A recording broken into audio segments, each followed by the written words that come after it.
सभिनी खे हिकु दफ़ो जय झूलेलाल चवणु चाहियां थो। सभई सिक सां चवंदासीं जय झूलेलाल। महाराष्ट्र राज्य सिंधी साहित्य अकाडमी ऐं भगवंती नावाणी ट्रस्ट जे गॾियल सहकार सां दादा गोबिंद मालीअ जो 103 बर्थ एनिवर्सरी 3 ऑगस्ट 2024 ते MMK कॉलेज बांद्रा मुंबईअ में मल्हायो वियो। उन जे उपलक्ष्य में रखियो वियो सेमिनार लोक कला सिंधी भगत। हूअं त दादा जो जनम ॾींहुं 5 ऑगस्ट ते आहे, पर सहूलियत जे हिसाब सां 3 ऑगस्ट ते मल्हायो वियो। प्रोग्राम जी शुरूआत जोत जलाइण सां कई वई। मान वारियुनि शख्सियतुनि Dadi Maya Rahi, Shri Mahesh Sukhramani, doctor Ram Jawrani, doctor Vinod Asudani, doctor Ravi Tekchandani, doctor Kishore Pishori, Shri Kanhaiyalal खटवाणीअ गॾिजी जोत जलाई। शोभा माली चंदनाणीअ स्वागती तकरीर में दादा गोबिंद मालीअ जे कार्यनि ते रोशनी विधी। दादा गोबिंद मालीअ जो जन्मदिन, छो जो दादा जो जेको सिंधी साहित्य में योगदान आहे उहो बेजोड़ आहे। उन्हनि 50 किताब लिखिया आहिनि ऐं उन्हनि मां 25 नाविल आहिनि, जंहिं करे खे नाविल सम्राट करे पिणु सॾियो वेंदो आहे। पर न सिर्फ़ु साहित्य में दादा जो योगदान सिंधी ॿोलीअ खे 8 शेड्यूल में आणण में बि रहियो। हलचल जेके सेमिनार सम्मेलन थिया उन्हनि में पिणु दादा जो अहम योगदान रहियो। उन खां सवाइ सिंधी संगीत, सिंधी नाटक, उन खां बि वॾी ॻाल्हि त दादा सिंधी संगीत जी विशालता यानी लोलीअ खां मारूअ ताईं सिंधियुनि ताईं पहुचाई। उहे गाना कलाकार मंडल जा, भगवंती नावाणी जा ॻायल, सतराम रोहिड़ा जा ॻायल, अॼु जा कलाकार बि ॻाईंदा आहिनि अॼु ॾींहं ताईं। त इहो दादा जो हिकु अहम रोल आहे सिंधी संगीत जगत में। ऐं गॾोगॾु सतराम रोहिड़ा, शोभा लालचंदाणी ऐं डॉक्टर राम बख्शाणीअ खे यादि कयो वियो ऐं भावभीनी श्रद्धांजलि ॾिनी वई। सभिनी मान वारनि जो शॉल पाए सन्मान कयो वियो।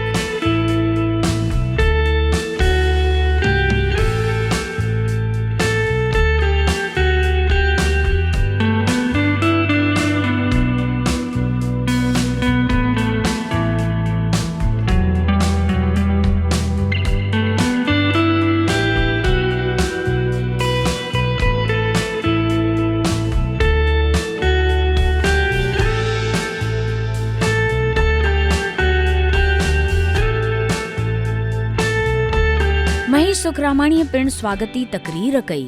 सदा हयात गोबिंद माली इन्हनि जा पिता साहिब आहिनि, जेके अॼु उन्हनि जे वरसे खे हे वधाइनि था, त सभु इहा कोशिशि नथा कनि।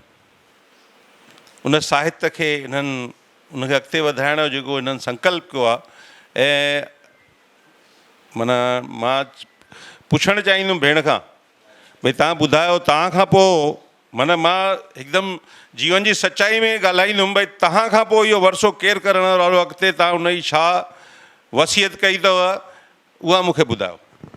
अञा ताईं कई न आहे, पर घणेई आहिनि मुंहिंजो। अॼु बि ॾिसंदा सभु मूं सां बीठा आहिनि। ही सभु असांजे सिक प्यार कुर्ब जे करे हिते आया आहिनि ऐं ही सभु मुंहिंजो वरसो आहिनि। डॉक्टर रवि टेकचंदाणीअ पंहिंजी तकरीर में दादा गोबिंद मालीअ खे यादि कंदे कुझु इन तरह चयो। हिकिड़ो टर्म ईंदो आहे सिंधीअ में, लफ़्ज़ अचे थो पियो सदा हयात। असां छा सभिनी जे लाइ इहा शब्दावली, इहो टर्म, इहा लुगत या इहो लफ़्ज़ इस्तेमालु कंदा आहियूं छा? न। जंहिं जीवन में जाखोड़ कई आहे, जंहिं जीवन में पतोड़ियो आहे, जंहिं जीवन में समाज जे लाइ, साहित्य जे लाइ, कला जे लाइ, संस्कृति जे लाइ पंहिंजो सॼो जीवन जंहिं न्यौछावर कयो आहे, उन जे लाइ इहो लफ़्ज़ इस्तेमालु थींदो आहे, जंहिंखे चवंदा आहियूं पाण सदा हयात। गोविंद माली साहब जे बारे में 2 ख़ाली रुगो ॻाल्हि ॿुधाईंदुसि। पहिरीं ॻाल्हि यादि अचे थी पई, तव्हांखे मां वठी हलां थो पियो अयोध्या वठी हलां थो। अॼु खां तक़रीबन 40 साल पहिरीं। त तसवुरु कयो कि गोविंद माली साहब भगवंती नावाणी सां गॾु उते आया आहिनि। अयोध्या जे रामनगर सिंधी कॉलोनी में प्रोग्राम हली रहियो आहे, मंच सजियल आहे ऐं हर को माण्हू दादा गोविंद माली खे ॿुधणु चाहे थो, ॾिसणु चाहे थो पियो ऐं हर को चाहे थो पियो त एॾे वॾे फ़नकार खे, एॾे वॾे अदीब खे असां ॾिसी सघूं। उन वक़्त में मां जहिड़ो हिकिड़ो नंढड़ो ॿारड़ो जवान उहो बि गोविंद माली खे ॾिसे थो पियो ऐं मोहित थी थो वञे। ऐं उन खां पोइ जॾहिं सिविल सर्विसिस जी तयारी कयां थो पियो त दादा गोविंद माली साहब जो किताबु पखीअड़ा वलर खां विछड़िया, उहो उपन्यास, उहो नॉवेल पढ़ां थो पियो। डॉक्टर कन्हैयालाल खटवाणी जिन जेके बेंगलोर मां आया आहिनि ऐं NCPSL जा मेंबर आहिनि, इन्हनि खे अर्ज़ु आहे त ॿ लफ़्ज़ ॻाल्हाइनि। जय झूलेलाल। हे 100 साल पुराणो शहर जीअं मशहूरु अॼु ताईं, तीअं दादा गोविंद मालीअ जो हिकु हिकु जेको किताबु अथव उहो जेतिरो हिंदुस्तान में पढ़ियो थो वञे हुन खां ॾहूणो ॿी कंहिं सॼी दुनिया में पढ़ियो थो वञे। ऐं उते सिंध में मां 40 साल सिंध खां आयो आहियां, उते चवंदा त सिंधीअ जो अबो जेको अथव, अबो चवंदा न, उहो दादा गोविंद माली अथव। शोभा माली चंदनाणीअ जे दोहन ऐं आज़ाद नज़मुनि जे किताब मदहोशीअ जो मुहरत कयो वियो। शोभा मालीअ पंहिंजे किताब मदहोशीअ बाबति ॼाण ॾिनी। ठूंठ ते गुर ऐं कैचिट शाये थियण बैदि मुंहिंजे दिलि ऐं दिमाग़ में ख़्याल, जज़्बा छोलियूं मारे रहिया हुआ ऐं बेताब हुआ शाइरीअ जो रूप वठण लाइ। ऐं बेताब मां बेताब मुंहिंजा ख़्याल जल्दी सां 200 दोहा लिखी छॾियमि। डॉक्टर विनोद आसूदाणीअ शोभा जे रचनाउनि ऐं किताब ते ॻाल्हायो।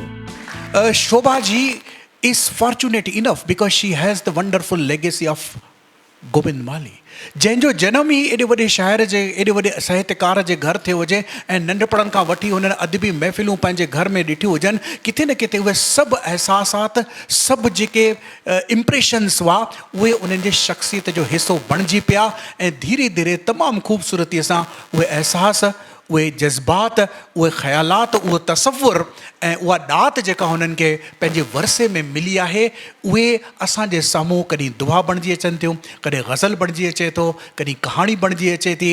मां हिन जे कहाणी संग्रह बि पढ़िया आहिनि, कैचिट पढ़ियो आहे, ठूठ ते गुड़ पढ़ियो आहे। उन्हनि कहाणियुनि में बि हिकिड़ी नज़रियो तव्हांखे ॾिसण में ईंदो, because until unless you do not have the particular outlook to the life you can not create the high class literature. ऐं शोभा जी वटि उहा चीज़ आहे ऐं मैं पूरे ज़िम्मेदारीअ सां चई सघां थो त तव्हां शोभा जीअ जो किताबु पढ़ो ऐं उन्हनि दोहनि ते सोचो। उन्हनि दोहनि में हिकिड़ा अलॻि अलॻि विषय अचनि था, किथे रूहानियत आहे, किथे समाज ते तंज़ आहे, किथे रुमान जो पुटु आहे, किथे प्यार मोहबत आहे, किथे दोस्ती आहे, किथे बेवफ़ाईअ ते तंज़ आहे। यानी चइजे त ज़िंदगीअ जे हर कुंड में वञी शोभा तसवुरु कयो आहे, शोभा मेडिटेशन कयो आहे, शोभा ध्यानु कयो आहे ऐं ज़िंदगीअ सां अख मिलाइण जी हिकिड़ी कुवत ॾेखारी आहे। ऐं जंहिं बि अदीब वटि ज़िंदगीअ सां अख मिलाइण जी हिमत आहे ऐं सच खे सच चवण जी हिमत आहे ऐं उन सच खे बि कलात्मक ढंग सां पंहिंजे किताब में परोसण जी हिमत आहे, उहो ई मुंहिंजी नज़र में साहित्यकार आहे। शोभा जी घणो घणो धन्यवाद तव्हांखे, शुक्रिया ऐं तव्हां मूंखे मौक़ो ॾिनो। सेमिनार लोक कला सिंधी भगत जी सदारत डॉक्टर विनोद आसूदाणीअ कई ऐं पेपर पढ़ंदड़ हुआ डॉक्टर ॾेठो लालवाणी। नाले अलख जे बेड़ो तार मुंहिंजो त अॼु हीअ जेका कोशिशि थी आहे सिंधी लोक कला भगत, इहा बि हिकु असांजे जीआरण जी कोशिशि आहे। वीना शिरंगी लोक कलाउनि जे आधारित जॾहिं भगत वतन जे होब वारनि दास्ताननि जी सुरीले आवाज़ में ऐं घुंघरू ऐं छेर ॿधी करे छिमकार ते फेरियूं पाए नचंदा हुआ त सिंधियत प्रेमियुनि जा पेर थिरकण लॻंदा हुआ। अनिल भगत सिंधी भगत करे सभिनी खे झुमायो ऐं माहौल खे रंगीन बणायो। तारियूं सभिनी जूं हले थियूं अचनि, हीअ मौज आयो लाल सभई चओ।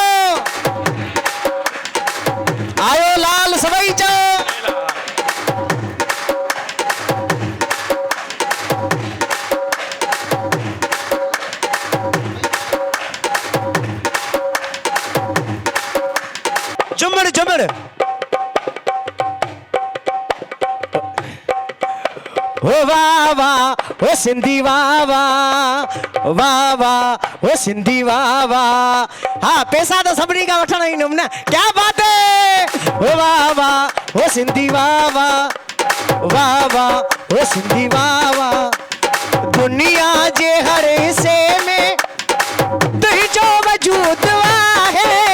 तारियो तारियूं हलंदियूं अचो सभिनी जूं, आयो लाल सभई चो। राखी मीरचंदानीअ वोट ऑफ थैंक्स ॾिनो, सभिनी जा थोरा मञिया। बरसाति हुअण खां पोइ बि घणे तइदाद में दर्शकनि भाॻ वरितो ऐं प्रोग्राम बेहद कामयाबु रहियो।